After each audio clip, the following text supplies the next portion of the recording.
Hi, it's me again with CorelDraw tips and tricks. I just did a video today on this cartoon little girl, and the person was really excited. I put a cut line around it, and they're really happy. But now they want to print it on canvases and have the canvases separated, called like tiling.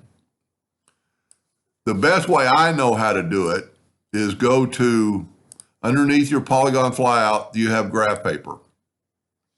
Set your graph paper at 4x4 before you do anything. Hold down the control button. Now, we need to make the graph paper like symmetrical. So if right here, we want it to be 8 inches with my ratio locked. So now I have 8-inch tile. So there are 16 of them. They're 2-inch tiles. So all you have to do, and this, I do not like power clip, but power clip in this case works the best. Click on your item, go up to object and power clip and place inside frame, and then put it in that frame.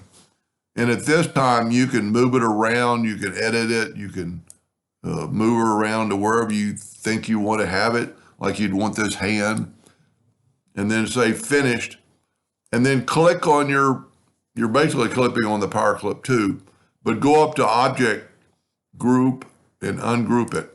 Now I'm going to set my nudge factor on, these are 2-inch. Let's set them on like 0.5 apart. So if you were going to print this out on canvases and have, a white tile or anything, so these are ungrouped now, so we can go up and over.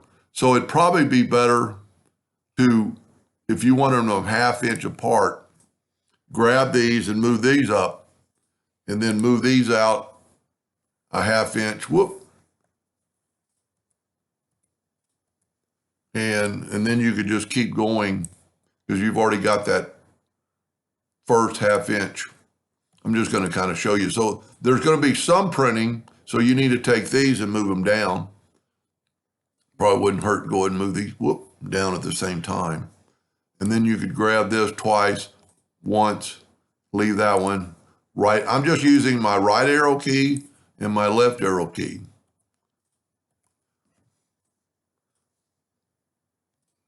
If we take away the outline, that's what it's going to look like on the wall. So you'd be really careful not to have our eyes split like that, especially if you're going to split them.